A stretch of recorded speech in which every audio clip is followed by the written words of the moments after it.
Yo, welcome back to another episode of On the Spot Sports. I'm Jack, and today's episode we're joined by a very special guest, current professional hockey goaltender Evan Buitenhuis. Evan is in his sixth year of professional hockey, where he's playing overseas right now in Europe with HC Innsbruck. But before that, he spent time in the ECHL, with the Wichita Thunder and Utah Grizzlies, Florida Everblades, the Worcester Railers, and he also spent time in the American Hockey League with the Toronto Marlies, Bridgeport Sound Tigers, and the Bakersfield Condors before making his way overseas to Norway before going into the Dell and then the Ice Hockey League for this season. But before his professional career, he spent 4 years at NCAA Division III college hockey at Hamilton College. And before that, he went from the GOJHL, and the OJHL for his junior hockey career before before going on that journey to college. But I'm Evan. I'm very excited to get you on this podcast. So welcome to the show, Evan Buitenhuis. Thanks for having me, man. Yeah, of course. Like it's a busy ride for you, busy journey so far for you. So like how has the journey been over these last 6 years of professional hockey? It's had its ups and downs.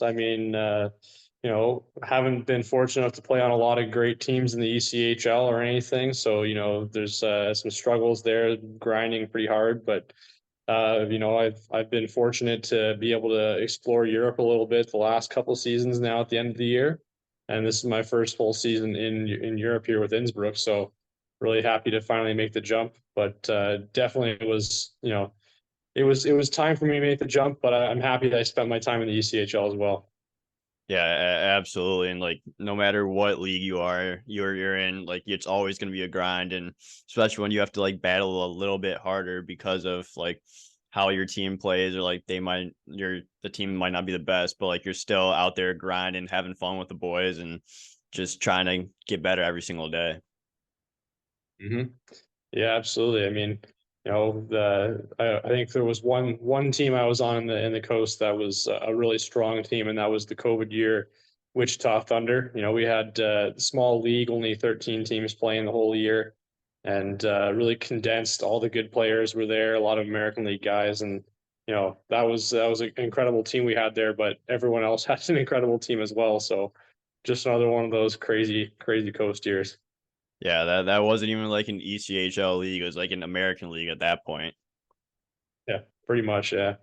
Yeah, a lot of guys on American League contracts the year before, just trying to find a spot to play. Yeah, exactly. But before we dive into your professional career here, I want to get into like what got you started with hockey. It's like how old were you when you first fell in love with the game and first started skating?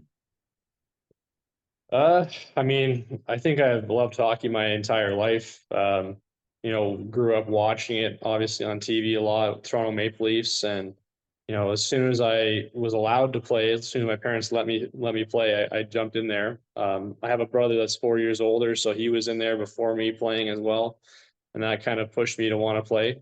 So I think I was 6 years old when I started playing as a player. And house league hockey, they often make you rotate in net. So got a little taste of it there pretty early on. Yeah, so like what made you fall in love with the position of goaltending? Like what was your story that you're like, this is what I want to be for my career?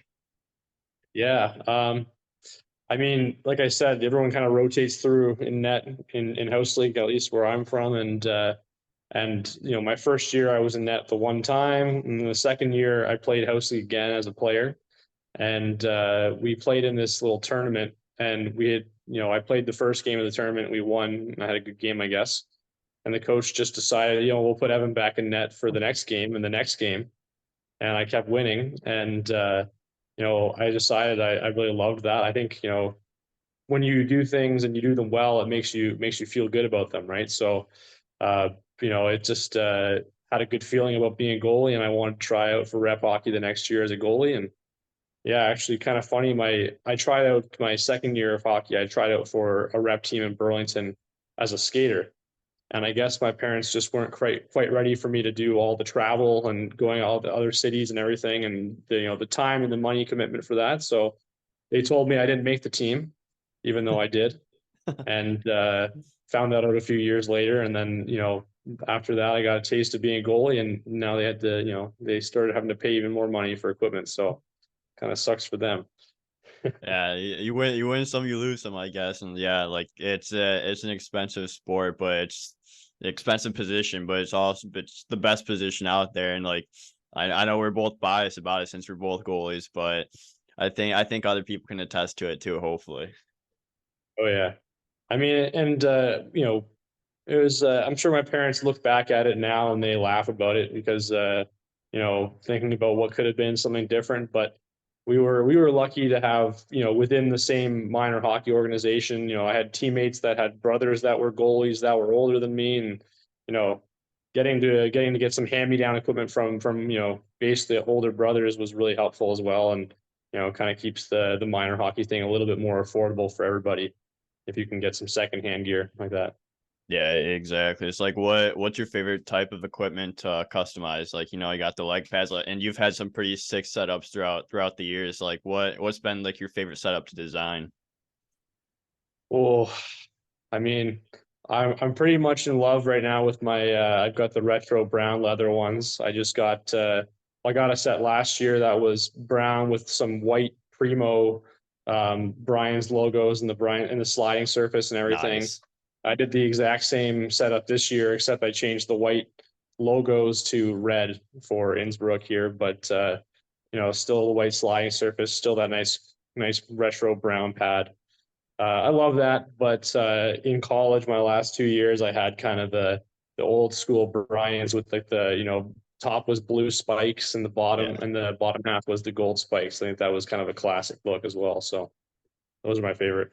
Yeah, those definitely are in my top couple lists, especially, and like the ones you wore in Bridgeport too, and Wichita with the blue and orange, like that also Oh, sticks out to me. And like those, I love those designs, and like it yeah. just looks so good. Yeah, when I got those ones, it was kind of funny because um, with the Islanders, they have Lou Lamorello and Chris Lamorello as his son and the Bridgeport GM. And they're very conservative about a lot of things like no facial hair, short haircuts. Goalies are supposed to have kind of like, white pads basically. So my first year there, I had the white Genetic 4 graphic basically. And then the second year, I thought, you know what? The Optic 2 graphic came out. It's really spiky. It's really aggressive looking. Let's go some color on this thing, right? And when they arrived, there was some other guys from Bridgeport that were down in Worcester. And they were like, they let you order those pads? And I was like, they had no idea I ordered these pads. Like they wouldn't have let me order them if I had told them, right? So yeah, a lot of color, a lot of action going on in those ones. I like those ones too. Yeah, very very bold, very sharp, and just like how you play your game, bold and sharp. Like that's what's up. Yeah. Oh yeah. Thank you. Yeah, but then you go on throughout like youth hockey, and you grew up in Burlington, Canada, Ontario, where you played for the Niagara Falls Canucks and the Burlington Eagles, AAA teams before going over to juniors. Like what were those organizations like to get you started on the right path into juniors and then eventually college and then eventually pro? I mean, Burlington was at the time one of the best teams in North America for AAA for my age. So, I grew up playing with that group of guys. It's a lot of skilled players, a lot of good games going there. But there's a lot of politics. I'm sure, minor hockey around, Yeah. North America has so much politics now, but it was kind of my first taste of the politics at the time. I think it was the bantam year right before minor midget. Basically, I got cut not for reasons involving hockey, but for other things, and in favor of someone else who was kind of more friendly. But um, basically, it was a good group to grow up with and learn play hockey with. But I ended up leaving for Niagara Falls for my minor midget year, and it was a bit of a different feel, like a team that's not so good, but the guys are so friendly. And I remember my parents saying like, when you played in Burlington, you were always the first guy out of the dressing room. Like, you just got out of there and you wanted to go home because you didn't feel like those guys were really, there was some guys that I was close with, but there was a lot of guys that I just didn't feel like I belonged with. and go to Niagara Falls, and they're all so like they were all so humble, so like friendly, and like my parents were like, he's like last out of the dressing room all the time now. What the hell's going on? But they were like, we're not going to say anything because we're happy to see he's got a good group of guys around him. So that was for a minor midget year and for a draft year, that was a little tough with the team, but it was a great group of guys, and I had a great time playing with them down there. So, just two different kind of things. Like, a group of players that is talented hockey wise with Burlington, and then a good group of guys kind of letting you in on the hockey, the good side of the hockey culture, in Niagara Falls. So. Yeah, that can definitely make or break a season with like how well you like gel with your teammates and everything. Like if you don't want to be there, like it makes going to the rink, like just terrible to go to the rink. But if you have a good set of teammates, good group, good chemistry within the room, like you enjoy going to the rink every single day, and that's like what matters, and like it makes for a good season when that's the case. Oh yeah. Yeah. I mean, team chemistry is obviously a huge thing Yeah. talked about around the world for hockey and for other sports, but yeah, on an individual level, just wanting to be at the rink is a huge deal as well.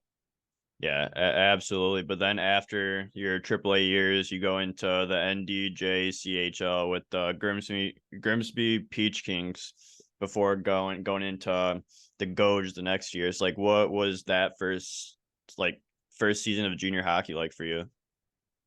I mean, it was pretty cool. Like Grimsby is kind of known in junior C hockey in Ontario as one of the big powerhouse teams, and they hadn't won in a few years, and then we got there, and we had myself and another great goalie partner, and lots of guys that were at different stages of their hockey careers. Like there was a rule, at least back then, with overage players. Like we had 21-year-old guys on the team, because if you played your 20-year-old year on the team, you're eligible to come back as a 21-year-old. So we had guys that were like 16 years old all the way up to 21 years old, and in different stages of life, a guy with a kid on the team. And, it's just so crazy, and exposing you to so many different things at like a more moderate level of hockey, right? Like, Yeah. jumping into junior A hockey out of minor hockey is a huge step for almost everybody. And that junior C step was just like a nice small jump, instead of trying to like, trying to climb, climb all the way up the top right away. So it gave me, I felt like it was a really good balance of all the aspects of junior hockey that you need to learn, but also in like a more safe environment where you're playing at a level that's more appropriate for myself at the time, at least. Yeah. Did you bill it that year, or was it close to home where you didn't have to bill it? Yeah, Grimsby's like 20 minutes from home for me, so I was actually fortunate for all 4 of my Yeah. junior years that I was living at home. So There we go. So you didn't have to experience any of the billets or anything like that. no, a nice stress-free lifestyle living at home. Good mom's cooking there. Yeah. Going to university part-time as well. So yeah. There we go. But like you went from junior C to junior B. So like what were some of the biggest things you learned going from junior C and Grimsby to going into Thorold with the Blackhawks and the Gouge? I mean, kind of really learned that nothing is ever given. You have to earn it all. It's a big step up from junior C to junior B. Um, and the coaching staff there, they'll have players that they've had before and people that they know, and they like to run with things that they trust and that they've done before. So you really have to, you know, you really have to earn everything that you get. And I think, I had a goalie partner for, two different goalie partners that were both OHL draft picks that spent time in the OHL. And, you kind of have to wait your turn a little bit sometimes when those guys are there, right? But when I got my turn, I just knew I had to go and battle and play. And, my teammates believed in me, and, the coaching staff didn't initially believe in me, but we kind of got there. And then, it was, yeah, I think it was mostly beneficial from like an actual life lesson kind of perspective. Like, take what you can, nothing's going to be given to you, and just work your hardest and do what you can there. So, nothing's always easy, Yeah. but when you work hard for it and you get the satisfaction from doing your best, it's that was one of the things I had to take from that year. Yeah, did you take like practices like your games since you didn't get the opportunity to play games, so you're just using practice just to be like 100% dialed in and grind everything out just like you would in a game? Yeah, I mean, I've always felt like working hard in practice is extremely important because obviously, practice like you play. There's so many cliche sayings about it, but lots of times when you come in initially as a backup, for example, that's your number one opportunity to prove yourself is practices. And the coaching staff there, for some reason, at some point in the year, early in the year, didn't think that I was a good locker room guy on the team. I mean, I was driving 45 minutes every day to be there. And, they had us coming in for like skating treadmill things. And they're like, yeah, you're going to do shuffles and T pushes on the skating treadmill. And I think one day I went into the office and I said, like, coach, could I not do the skating treadmill? Like, it doesn't make a lot of sense as a goalie. And he basically Yeah. reamed me out and just yelled at me about being a cancer on the team. And I wasn't working hard enough that he was thinking of cutting me. And I was like, oh my God, like I almost wanted to quit hockey at that point because he was just such an ass. But the next day after practice, he pulled me in literally to his office and was like, I'm impressed with how much harder you're working right now. You really rededicated yourself to the team. And I was kind of like, screw off, man. Like, I didn't say this to him, but I was like, I didn't Yeah. change anything. You just actually started watching me. Yeah. So it's, yeah. Yeah, Yeah, you just gotta advocate for work hard yourself. at practice, work hard in practice, and Yeah. just do everything you can to create good habits and everything like that. Yeah. I mean, if you're working as hard as you can, doing what you can, doing your best to improve, that's the most important part. Obviously, and like my story kind of suggests, coaches won't always notice, but sometimes it just takes one little conversation, before they pay attention and they actually realize what they got in front of them. So Yeah, exactly. But that's a big learning experience to experience it, especially at a young age, and then just go and like use that as like to prove yourself and go into the following year where you find yourself going up a level in the OJHL with the Oakville Blades for the next 1.5 years in Oakville, and then you went to the Toronto Lakeshore Patriots. So like, what were those 2 years like for you in the OJ? I mean, they were good. I liked the organization in Oakville. It's a great organization, especially, you know, they were at the time when I signed with them, the coach and general manager was like the father of one of my former teammates. He was well known as one of the better coaches and guys in the league, and he actually owned the team as well at the time. And signed with them, thinking that it was going to be a lot of the guys that want to be there because of him, right? And Yeah, then he sold the team a month later. New owners came in, and a lot of people bailed on the team. Basically, a lot of players went elsewhere because this guy wasn't going to be there. And so we ended up having an okay, decent crew for this, for that first season there. But we had some players that were pretty spectacular that were kind of like a one trick pony kind of thing that they once people figured out what they did, it started shutting them down. So initially we could win games like 4-3, 5-3, couple, and then once people figured those out, it started kind of falling apart. And unless I was making like 40 saves a game, maybe we weren't winning games. So it's it was an interesting first year. A pretty good you know the organization basically provided us what we needed, and the players were a good group of guys, but we just didn't quite have it. So tough first round exit from the playoffs that year. yeah, But and then the following year was funny too because after all that, even fewer players wanted to be back. There was only 3 returning players, including myself, basically on that team. And so we were starting from scratch all over again, and just wasn't good enough. So I needed to get out. I needed to get to a competitor just so I can kind of prove myself to get a college spot at the time. Yeah, so like when you are like on a weaker team and you're facing 40, 50, like last year I was facing 60, 70 shots a night. It's like what's some advice that you give players and goalies looking to like try to prove themselves when they're in a pretty shitty situation where it's like you're facing a ton of shots and like you may begin not you may your goals against average may be like 5 or above. Like what's some advice you'd give younger goalies looking or listening to this episode? I mean, don't worry about the goals against. Like, Yeah. there's got a whole bunch of numbers out there, and goals against and save percentage are obviously the biggest ones that are talked about. Personally, I'm a much bigger fan of save percentage because, you can have the worst goals against, and if you've got a 900 save percentage, it's incredible, right? Like, like you said, if you had a 5 goals against average and you had a 900 save percentage, that means you're averaging 50 shots a game and you're giving up 5 goals. And that's still an actual incredible performance. So, you know, I look at it more as a save percentage. I've been on some teams where my save percentage has been good and my goals against I haven't been super happy with. But at the end of the day, if you got a good save percentage, it means you're giving your team a chance to win.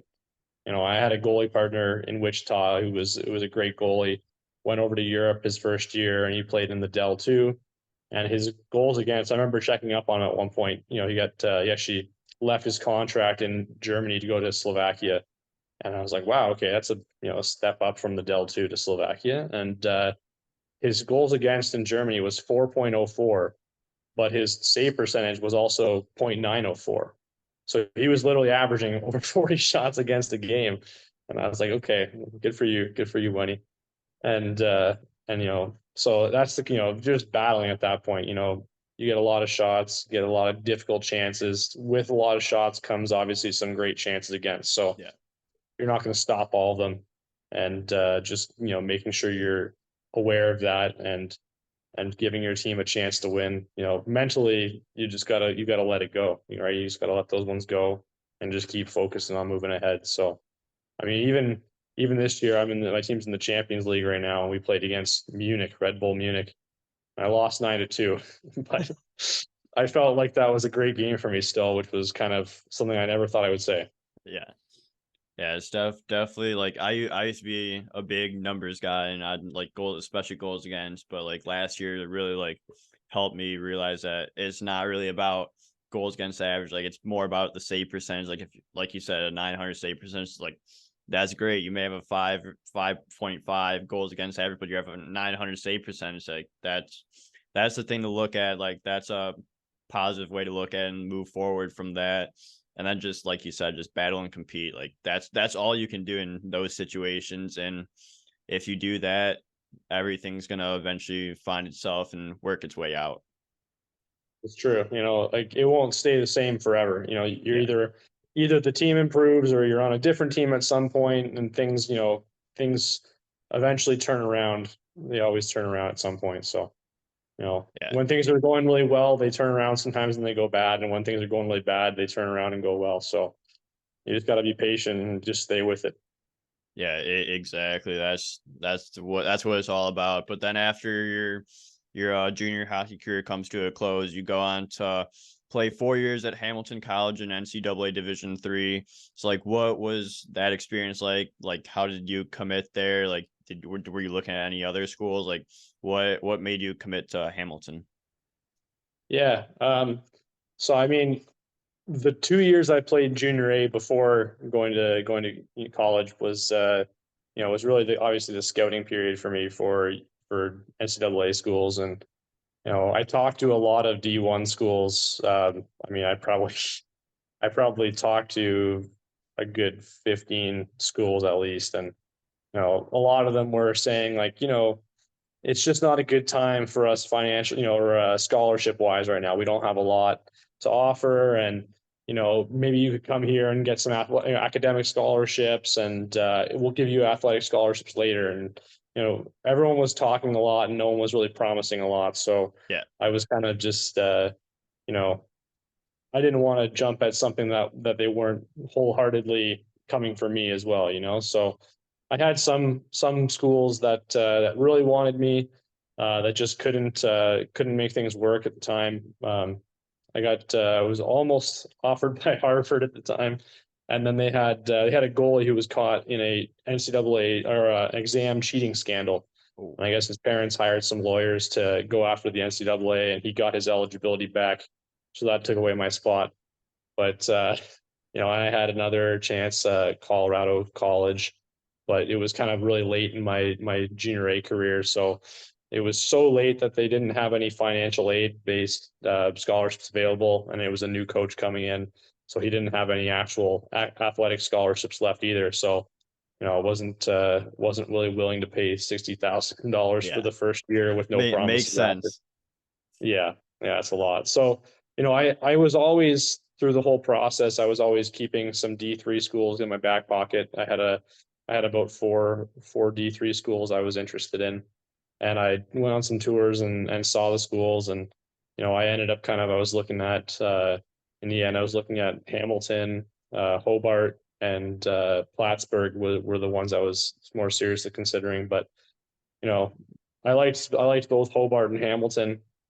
Neither team was doing particularly well at the time when I visited them, and it's kind of funny that both teams ended up being like NCAA tournament teams during my 4 years in college. So I couldn't have really picked wrong, it seems. But Hamilton was a great academic school, and from the moment I stepped into the campus, I knew that if I was going to go D3, it was going to be Hamilton. So yeah. Yeah, so then you commit to Hamilton where you go 4 years there. So like what was your first couple years like? Because I know you went or your freshman year you played 5 games and then you made that jump to 23 games your sophomore year. It's like what were those 2 years like for you and just trying to find the NCAA Division III college hockey game? I mean, it was really my first year. I was supposed to be starting as well, and I didn't play. We had we have at Hamilton. We have this big game called the Citrus Bowl. It's like the first home game of the school year that there are students on campus for, and it's just a huge battle. Usually it's against Amherst, but it was such a big deal that the coach kind of was like, you know what, that's the first game of the season. We'll let you pass on that one. And then after that, I went in. We played like Trinity, and actually first game was against Wesleyan for me. But um, once I got that Wesleyan game in, it was my net, and I played those 2 games, Wesleyan Trinity. We had a 3-0 win at Wesleyan, and we tied 1-1 at Trinity the next day.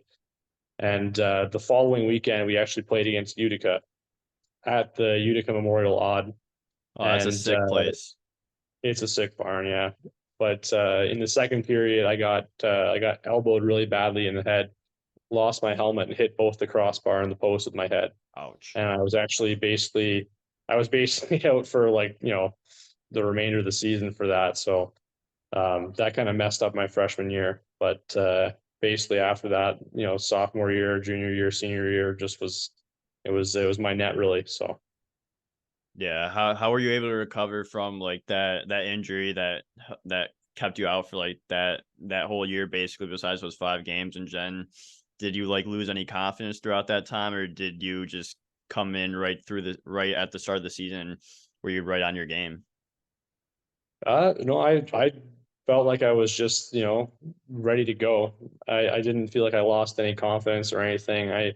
I knew I could play at that level. Yeah. Um, you know, it was just a matter of going out there and doing it. And we had enough time preseason with the coaches, and we had preseason skates, captain skates as well. So there was a solid, call it a solid 3 weeks, 4 weeks of skating before that second sophomore year. So it was like no problem at all. And obviously, skating all summer as well helps. You know, for a long time, I've been doing, 4 skates a week, usually in the Yeah. summer. So not so much recently, but back then it was, every chance to get on the ice, sometimes 2 a day, sometimes, whatever. So yeah, so I had plenty of hockey to recover from that injury. And then, yeah, running into sophomore season, it was no problem. Yeah, that's good. At least you came hot right off the start. And then like going throughout playing college hockey and all that, like, you know, like as an athlete, like you have that the athletic life, the social life, the school life. So like how are you able to balance like everything and still put up a good performance when you're playing? I mean, there's if you take, pay attention to everything and follow the details, there's lots of time in the day to do in the week to do all these Yeah. things. So, um, I did environmental science in college, and it was something that I really loved. So the classes weren't really chores to me. I didn't have too many classes at Hamilton that I felt like I'm just trying to get through this. And Hamilton has like an open curriculum as well. So outside of your major, you have like 20 courses you can take that are just free, whatever you want to do, right? So it was a lot of interesting stuff. I like learning, so it was it wasn't a challenge to balance it, and I never felt like my classes were so much that I was swamped. Like Yeah.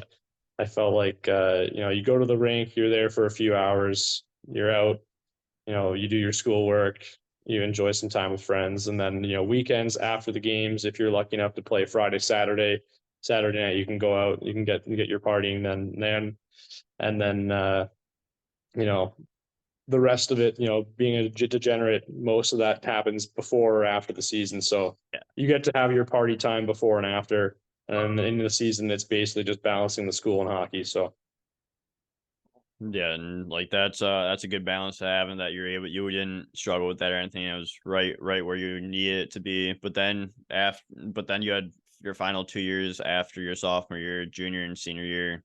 So like what were those years where teams were starting to look at you? Was there a lot of pressure from teams that were potentially looking at you? Or like how did those last 2 years go for you?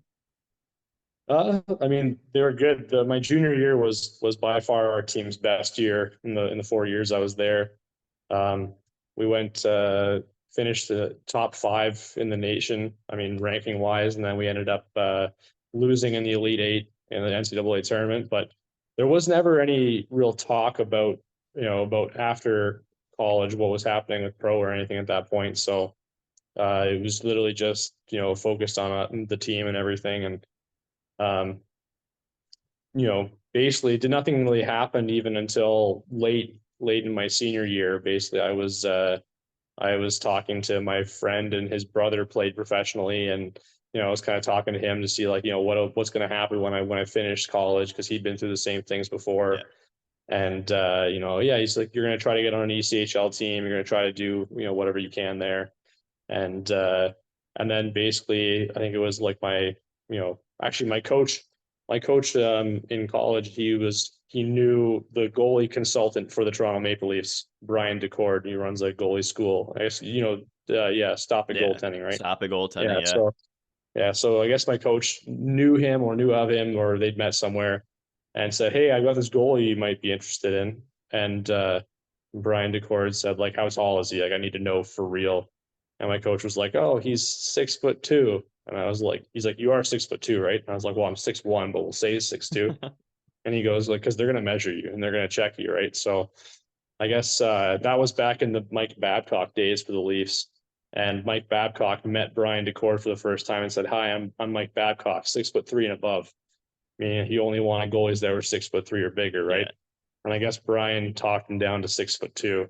So that's why it was such concern. But they sent a scout. The Leafs sent a scout out to my last two games of my college career, and said that they were interested, but that they didn't have any spots in the ECHL or the American League Open at the time. And then the college career ended. I was waiting to go to maybe somewhere like Manchester in the ECHL at the time, and I was watching. I was actually at home for spring break with my parents watching a Leafs game, and Frederick Anderson got injured.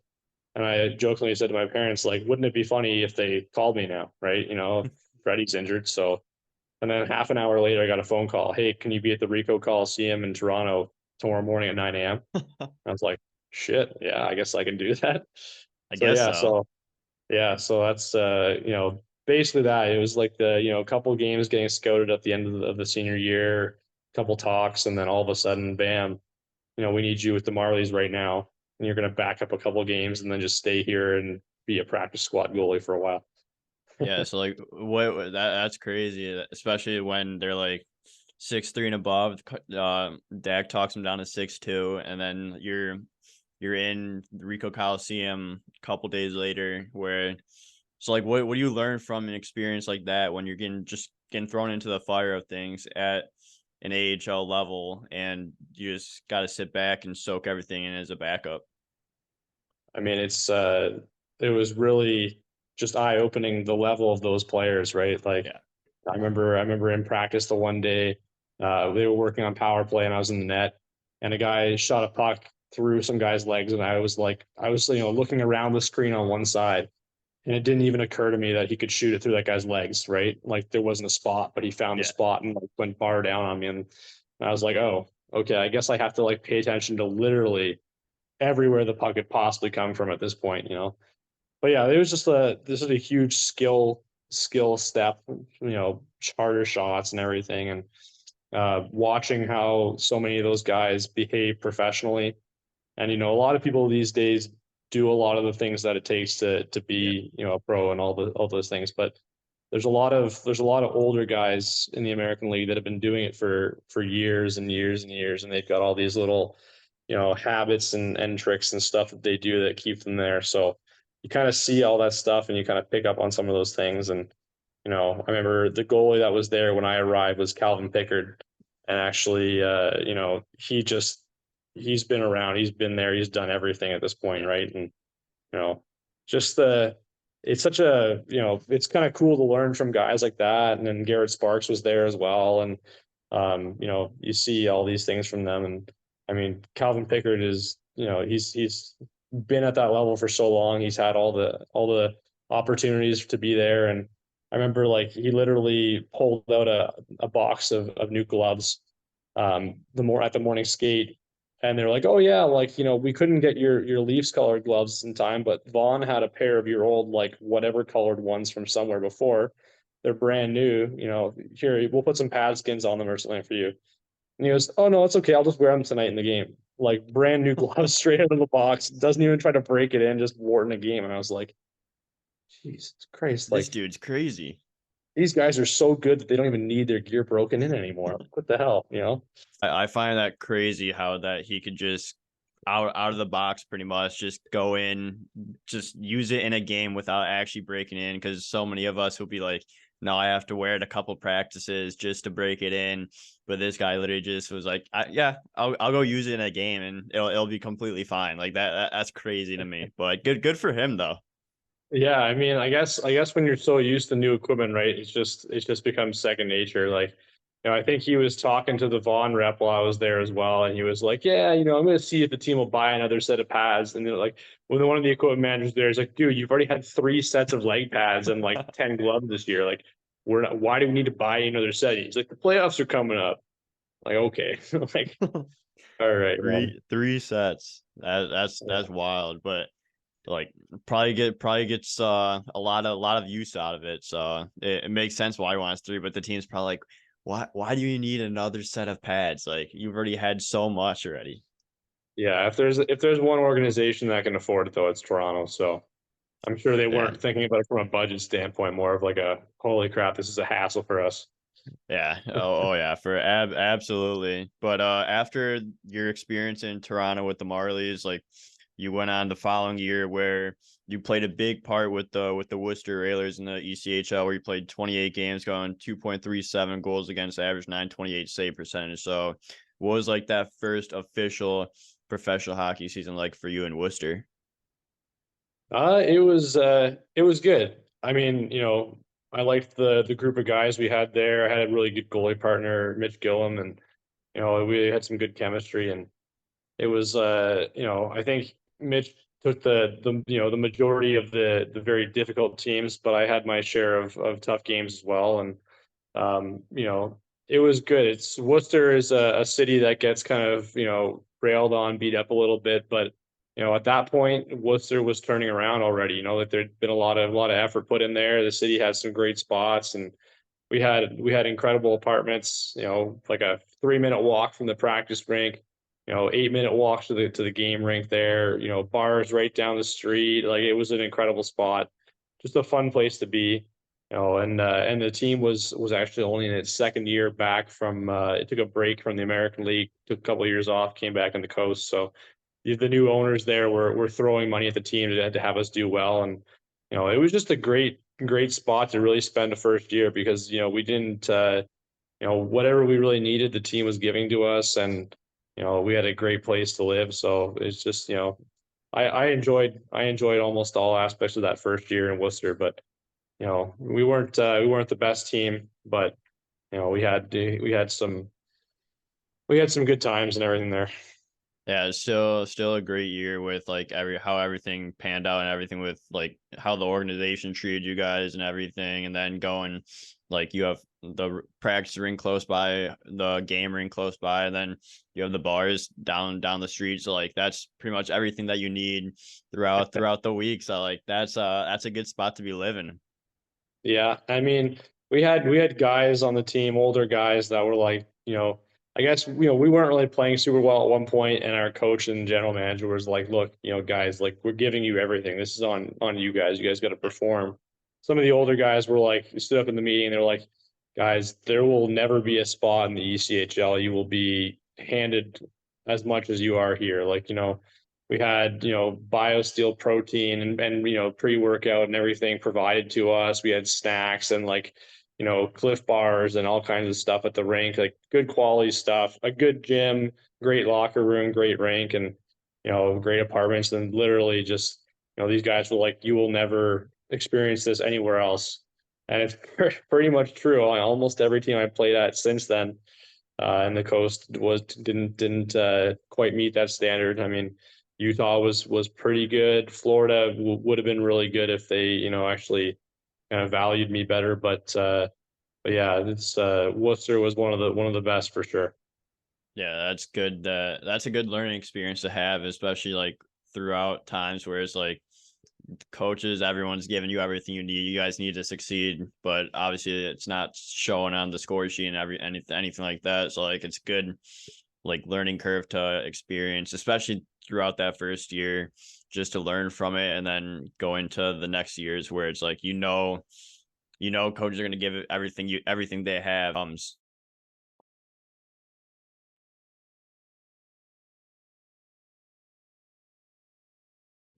I enjoyed my time in Wichita, but they definitely don't input the same amount. The coaches, 100%, they give everything. They live and breathe for that team, but the organization doesn't give the equipment staff or the trainers a whole lot to work with. And we had a guy during the COVID year there, Ryan White, former NHL player. He kind of just he was going a little crazy during COVID. I think he'd already retired, and he decided to come out of retirement to play with us. And after being there for a while, he basically told us like, guys, this is great for you because you've proven that you're great hockey players. And, literally, if you can play this well here in Wichita, you can play anywhere. Like, they're going to give you more everywhere else. They're going to make it easier for you everywhere else. The fact that you're doing so well here is going to help you later in life with this. So, he was right. Yeah, you value talks like that where coaches and people say that like you value everything they say a lot more, and just it helps build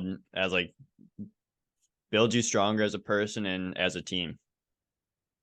Oh yeah, I mean, there's guys. You're always going to have some guys that have been around the league and seen a lot of stuff, and you know, most of the time they're not just making stuff up when they're saying these things. So they're talking from experience, and it's good to listen. Yeah, exactly. But like, what were some of the biggest things you noticed going from the AHL to the ECHL to the coast there? Well, I was never fortunate enough to actually get to play an American League game. I backed up so many games. Oh my gosh, I thought I was going to finally get my chance a couple of years ago with Bakersfield, but we actually had the fourth game of a 4 and 5 Oh, those are the got, worst. got got canceled because of one guy getting COVID on Abbotsford. So that was most likely to be my chance, but it got canceled. So uh, you know literally just there's guys it's just the amount of players that are great at each level just keeps increasing, right? Yeah.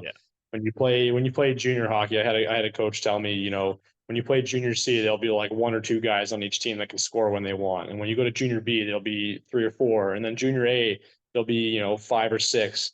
And then college, it gets, it's different again. But it's the same thing in North American Pro, right? ECHL, AHL, NHL.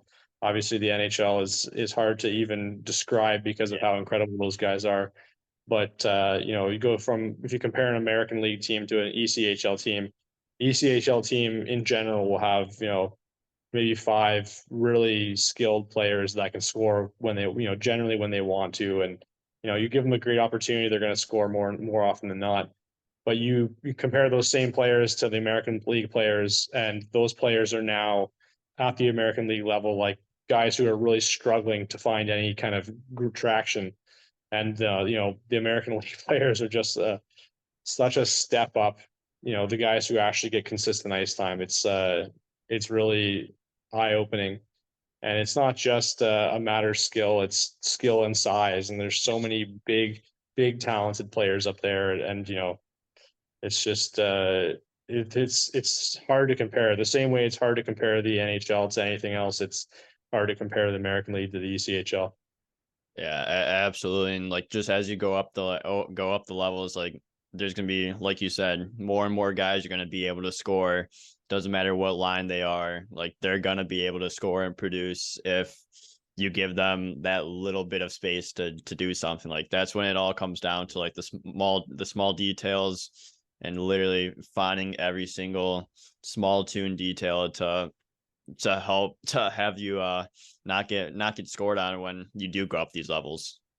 Yeah, and I think one thing I missed though is that the American League, as you go up, the players also get smarter, right? So, the American League has so many smart hockey players, or a whole bunch of players that are skilled but not quite smart enough for the NHL, right? So you end up having this really defensive struggle where teams are trying to play the same systems defensively as their NHL team above, and coaches that are coaching it really well. So you get a lot of a lot of structure.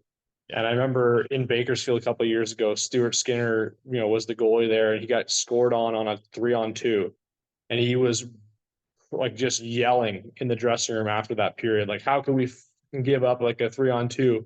It's outrageous. And I was like, dude, you're complaining about a 3-on-2 where a guy made a nice kind of cut behind play and shot a good shot and beat you, right? And it's like, if I see a 3-on-2 like that, I'm happy to see that because it means it's not a 2-on-1 or a two Yeah. on 0 in the coast, right? Like, I'm sure you see it all the times too. It's so, like, the lower levels, it's so chaotic. There's so many breakaways, 2-on-1s, crazy odd man rushes, chances that should never happen. And those really just don't happen to the same degree in the American Hockey League. So you get those more skilled players, you get those smarter players, but they're confined.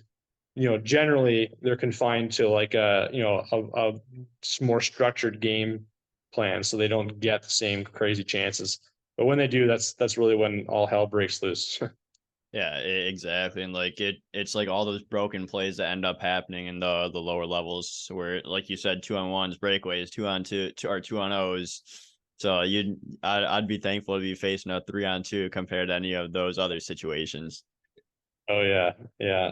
I mean, it's a totally different game up at Yeah. that level. But players, especially, one of the things I've noticed the most as you get higher is defensemen, like the intelligence level of the defenseman. And you know, you see it in ECHL practices all the time where a defenseman's playing a 2-on-1 and they have no idea who to take, and they're constantly asking like, who do I take? It's like, Yeah. guys, we're professional hockey players. You should kind of know how to handle a 2-on-1 at this point, And then you get to the American League and they know how to do it, or on like a play out of the corner and it's a 2-on-1 out of the corner, the defenseman knows exactly how much to pressure the puck carrier and how to block the backdoor pass. And you know they're talking like, hey, I'm taking the far side, I'm giving you short side on all these shots. It just makes the game so much simpler when you've got talented players like that around you. Yeah, simple is a good word. Good way to put it. Just more simple, and it makes your job a lot more simple as a goaltender. Yeah, yeah, I can't tell you how many times in the ECHL I've gotten scored on like a shot from the slot where the defenseman just goes right down the middle, and you're like, I can't even pick a side. Where am Yeah, I going? Right, and you're just like, okay, help me out here. those I are had those I are had the one worst. one particular defenseman I can remember that literally had. I mean, in the one season, he probably was responsible for a good 10 goals screened against me. I was like, oh, come on, man, Come on, do better. you got to be better. Yeah, but then And after your time in Worcester came to an end, you went on to the Utah Grizzlies in 2021 or 2020, 2021, where like that was like the COVID year as well. So like you went from the Utah Grizzlies to the Florida Everblades to the Wichita Thunder. So like what was that crazy year like for you? It was wild. I mean, we knew that the season was going to start late. I know the ECHL was saying, "Oh, we're starting on time in October," but I was like, "There's no way in hell that they're doing that." So I didn't even start training that summer until like end of August, basically, and then I trained September all the way through December, part of January before I finally got signed to the Utah team. But the season actually started middle of December, so I wasn't even on a team to start the year. It's just like I said before, there's such a competitive league and so few spots. And actually American League camps and season hadn't even started at that point. So there was a whole like every team had two or three American League goalies on it basically to start. And then when camp hit, they all got called up and the spots kind of filled back out with guys like me. But I loved my time in Utah. I'm a big outdoorsy guy. I love fishing and all that. So there's so much to do there. Like I'd go fly fishing on a Monday, Tuesday I was ice fishing, Wednesday I was fly fishing again. It was just like, it was just a great Fish and life. hockey. There we go. Yeah, I mean, I had a pretty good start to the season there for myself, but I think I had like one bad game they pulled me, and then they were just like, "Yeah, we're done with you." I stayed home on a road trip where they had their other two goalies go, and I was literally getting ready to go fishing. I was packing up my stuff. I was about to head to the car, and I got a call from the coach. Said, "Yeah, sorry, we traded you to Florida. See you later." And I was like, "Oh shit, I was gonna go fishing. Like crap. I guess I got to pack instead now." Yeah. And yeah, so I had never been traded before like that. Like I got traded in junior hockey, but that was my own choice. I asked to be traded, and so that was a shock to me. And I had to, you know, basically that same day pack up. I had a flight out the next day at like 6 a.m. and it was just wild getting to Florida. And then really there, it was just like a rental goalie situation. They had, I guess, UC Saros had a concussion in the NHL, and basically up the chain, everything went. A guy from Milwaukee went up, and a guy from Florida went to Milwaukee, and so they had a spot for like 3 weeks for me there. I got one game on the tail end of a 3-3. Team played not so well. I played okay. It's a little tough when you haven't played in Yeah. 2 3 weeks, and then you get thrown into a bad situation. So um, that was my one shot there. They didn't really weren't super happy about it, I guess. And then I got shipped off to Wichita as soon as the guy came back down. So yeah, I wasn't too happy about the trade. Florida was a nice place to spend the winter. It's all Oh yeah. sunny, going to the beach all the Summer weather, time. baby. And I just, I hadn't really heard great things about Wichita as a place in general, so I was kind of bummed. But then it was kind of lucky that it was already March when I got traded to Wichita, so it was starting to warm up. And I'm driving from actually I left my car in Utah when I went to Florida. Florida said they were going to ship my car out, and they never did.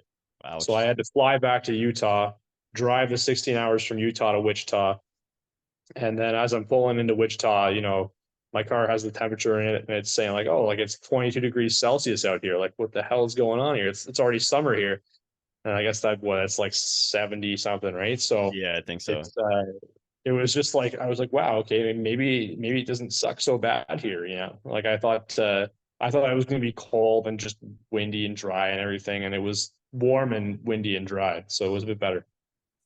Yeah, that's at least better because you're expecting cold and then you go into the warm weather and you're like, oh, I can handle this. Like, may not be Florida weather, but at least it's warm and I can go short sleeves. Yeah, I got there. Guys were golfing already. The team had some Nice. had some deals for some free golf, and try to take advantage of that a little bit. And, the group of guys there was a special group. So, even if the place had no golf or had nothing to do, it would have been fun with those guys. So, the right group of guys makes any place special.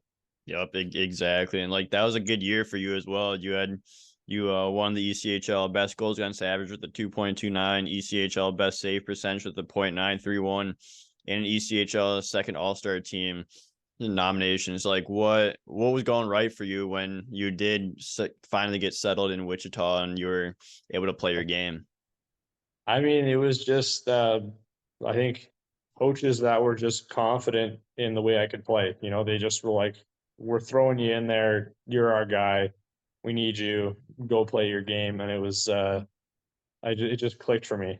But it was kind of funny too, because when I actually arrived in Wichita, I told you I had to do that 16-hour drive and I did it over 2 days.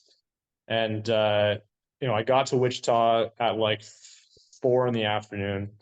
I was told just come to the rink at like 6:30 for warm-ups. Basically, you're not going to be dressing. We have two guys here. We've got like an e-bug and we've got our starter. And just show up at the rink. We'll do a physical, and then you'll watch the game. And that'll be that, right? So I get there at like 4. I basically slept for like an hour and a half, and then I went and got some food. There was like this great barbecue place downtown. Went and got like this huge barbecue meal. Had a couple of like Dr. Peppers, and then I show up to the rink at 6:30, and they're like, "Oh, like I hear like whispering around the room, like, oh God, like what happened to Wenny?" And I guess the goalie that was playing there, he pulled his groin like as I arrived at the rink. So my gear was at the rink. I had walked in with it, and they're like, "Hey, can you play tonight?" And I was like, "I just drove like 16 hours to be here, and then just ate the biggest barbecue meal of my life." And and literally, I mean, I was feeling like crap, but they had no one else. They had their e-bug, and if Yeah. he was playing, then they were screwed, right? So I played, felt horrible the entire game. I think we lost 5-4, but I was like pretty happy with that game. And that was the first game of a 3-3 as well against Kansas City. So I played that game. Then we went to Kansas City. We won in Kansas City and got a shutout on the Sunday as well. So it was like from that moment on, things were good in Wichita. It was like, they were like, we like this guy. He knows how to battle. But yeah, everyone knew the story. Everyone knew like coming in that I was the dinner situation and everything. They were just like, wow, I can't believe you actually played tonight. So yeah. Hey, you hear some wild things for guys' first games in a while, or first games for a team, and that's got to be up there from what I've heard. And like just and you it was only a 5-4 game too. Is I mean you probably Yeah. wish you would have got the win, but like it was still a solid appearance after after everything that happened.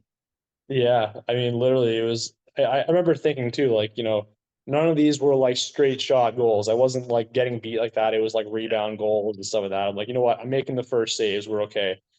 And I have like I don't know if you heard of Whoop, the fitness tracker thing, Yeah. but like, Hmm. you know, my recoveries from the few days before were not good. And then the day after that game, I think I hit like the strain goes up to 21. I hit like 20.7 or something like that. I was almost as like I was almost dying. Whoop thought my body was dead, and my recovery the next day was like 5%. It Oh was wow. it was like yeah, it was not good. Not a good Had to keep that. situation.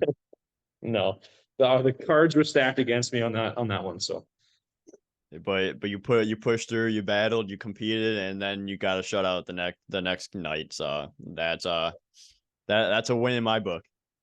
yeah, I'll take that one anytime. But that's really what kicked it off in Wichita, and then the guys had confidence and the coaches had confidence, and we just kind of rolled with it. And I think I played like 20 straight games after that, basically, because we were waiting for the other goalie to get healthy as well. Yeah. So Yeah, that's crazy. But then after that year, after that wild year, you went on to play again for 31 games with Wichita, and you also got a call up to Bakersfield, like you were talking about. You almost got that game in Bakersfield in the A, and then you also made your way into Norway with Storhamar. I probably butchered that, but you played in Norway for 6 games. Like What made you decide to go overseas after spending the first half of the year in Wichita? I mean, it was really just I had met an agent, a European agent, during my time in Florida. We had kind of sat down at coffee, explained that if you ever want to go to Europe, I'll be your guy. And I was like, okay, well, I'm not ready yet.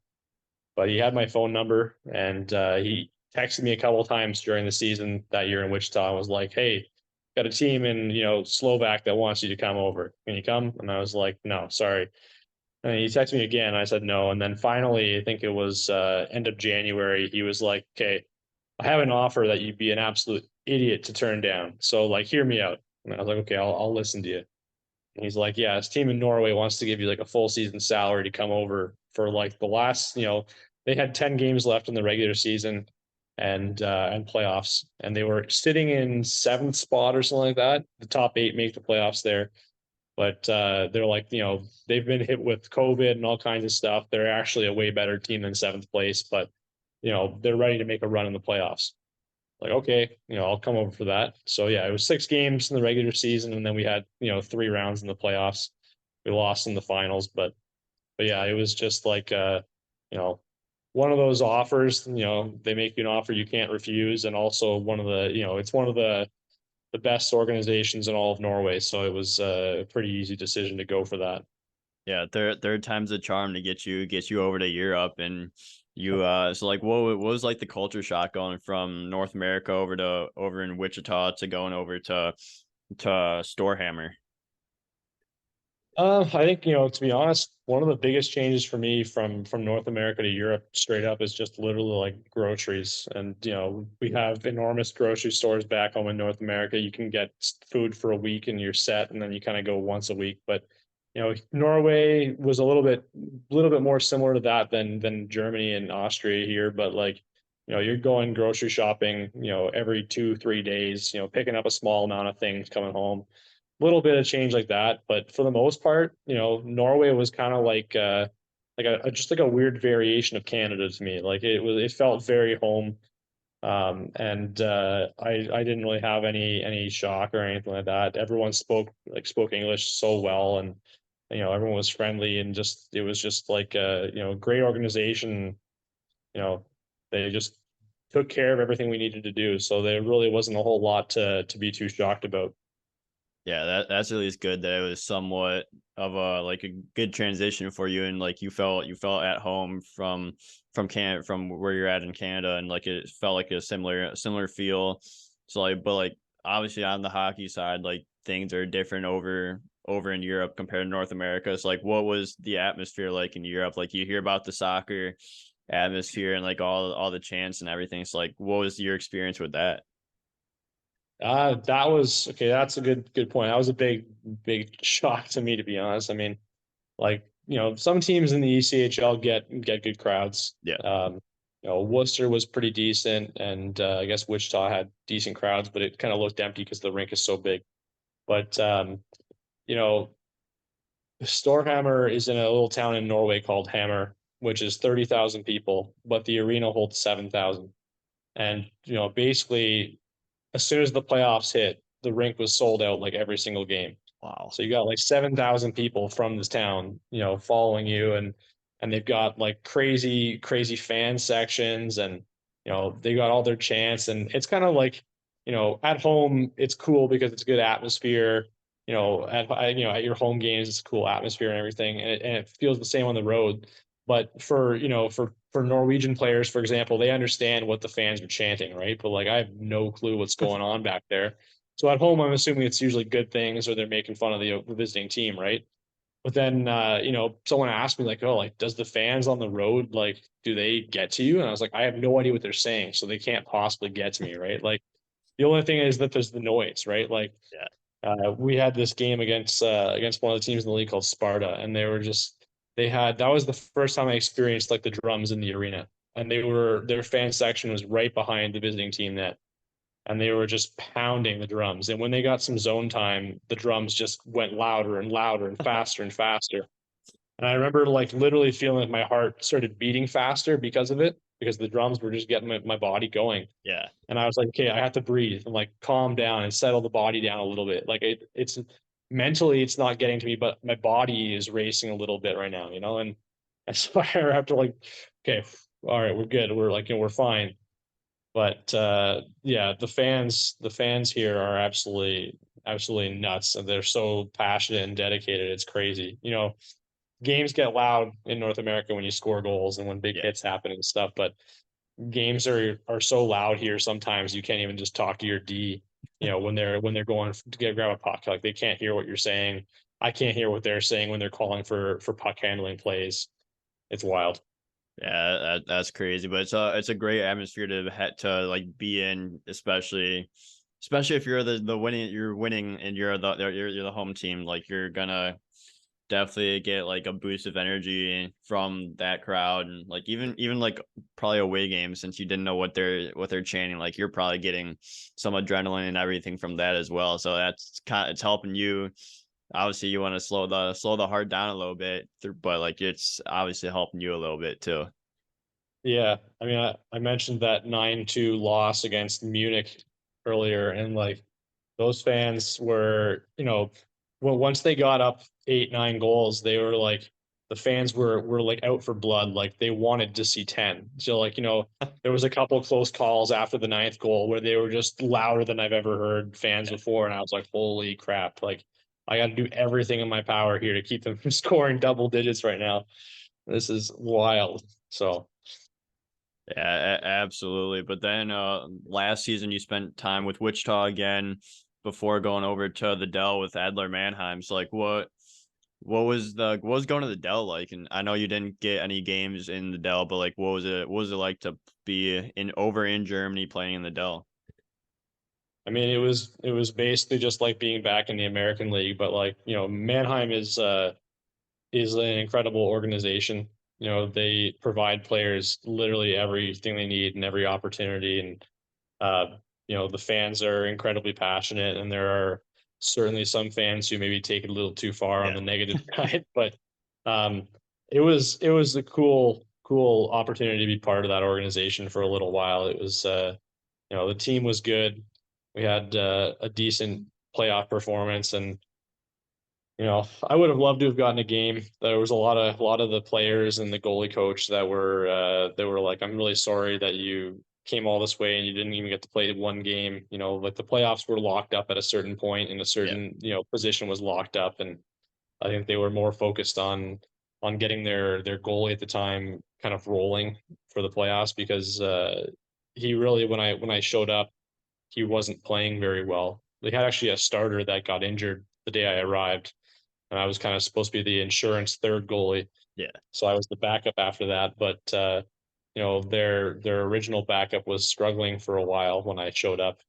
And instead of giving me a chance to pop in the net, they really just rode him until he kind of got out of that funk, right? And it was, in the end, I think it was the right decision for the team, because he you know, right before the playoffs, he had a nice 5-0 shutout, and then, you know, maybe the first game of the playoffs he wasn't so good, but after that he was incredible. So I think he needed that confidence from the organization behind him to do it. But you know, I still would have loved to have gotten a game. Yeah, absolutely. Anyone would wanna get into a game whenever they're backing up or anything like that. But this season you're spending time with HC Innsbruck in Austria in the ice hockey league and the ICHL with Champions Leagues. Like, what has this year been like for you so far since you've played 10 games and you're in the Champions League? It's been really cool. I mean, it's nice to finally spend you know, start so far a full Yeah. season here in Europe. And you know, I guess normally, you know, training camps here are pretty long. Like we got here start of August, and we didn't play our first exhibition game until basically what was it? It was just the start of September, I think, or the end of August. So a lot of practice before it even get going. But normally without the Champions League, you'd have, you know, 6 or 7 exhibition games getting ready for the season. But we only actually had 3 really before the season started. We had one against the Del 2 team, And then we had to play in it's called the Vinschgau Cup. It was just like a little exhibition tournament where we played against Nuremberg from the Dell, and we played against Ingolstadt from the Dell as well. So we actually beat Nuremberg, which was pretty cool. And then we got kind of run over by Ingolstadt. But they're the reigning runner-up from the Dell, so that wasn't really a huge surprise. But it was also a good little prep because we had the Champions League right after, so that was our next 4 games before the regular season started. And we knew the Champions League games were going to be hard. There's 6 round robin games for the Champions League. And we had 2 teams that we were going to play against that we figured those are the games we should win if we're going to win any. And then the other 4 were against Swiss teams and German teams, and we have one against Skellefteå from Sweden still. So we actually pulled off a stunning upset over Geneva, the Swiss champs, in the first game of the Champions League. Nice. Nice 5-2 win against numerous ex-NHLers, which was pretty wild to play against. Valtteri Filppula was actually on that team. Wow. And I remember seeing him cut across the slot and just be like, "Oh crap!" I'm like, "Oh god!" But please just hit me. Please just hit me. Yeah, yeah. So it was that win really changed everything for us because 2 wins is not enough to get you into the playoffs in the Champions League. But we snuck that one out while they weren't quite ready, maybe. And then we beat Belfast from the UK, and we beat Aalborg from Denmark just this past Wednesday. So we clinched the playoff spot with those wins. But yeah, it was a pretty crazy preseason because we really only had one team that we played that was or 2 teams we played that were equal to or less than us in the general world rankings, right? So it was a difficult preseason, and then it kind of made the regular season feel like, okay, this is fine. Yeah, that's incredible. That's like the best thing about playing in the Champions League, I would imagine, is playing like all these different teams from different countries, from like the Swiss league, like you said, Sweden, Germany, and the Dell, just teams like that, and to just compare and see how your team is compared to these other like high quality teams that are playing in the other leagues, and like just experience like different like interleague changes, interleague games. Like it must be really cool to just experience all that. It is, yeah. I mean, it's a little bit intimidating at times, when you go up against like Red Bull Munich and they're the Dell reigning champions, and you go up against Geneva and they're the reigning Swiss league champions, and we had to play Biel Bien, who is the runner-up from Switzerland as well. So, realistically, outside of our regular season games, all but like 2 of the games were against Champions League teams, and then even some of our regular season games have been against Austrian Champions League teams. So it's been a pretty wild, pretty heavy start to the season. There'll be some easier patches coming up, but yeah, it's cool to see. It's cool to see what the atmosphere is in other countries, and get to experience all that. Yeah, absolutely. But before we wrap things up here, like what are you looking forward to most throughout the rest of the regular season for you guys? I mean, we've got a very, very strong team here. Like, the potential of our team is incredible. And if we can, we've shown some glimpses of that, so far. And if we can kind of live up to that potential and avoid the lows that we've also seen, then we'll be, I think we have a chance to kind of compete for the championship here. So that would be pretty cool. But it's a long season. And I'm hoping that the highs outnumber the lows, so we can kind of keep that rolling, because it's pretty easy. It's pretty easy to slip up. Yeah, absolutely. But I want to wish you the best of luck with the rest of the season. Hopefully, you guys make a push for the top teams in the Champions League and everything.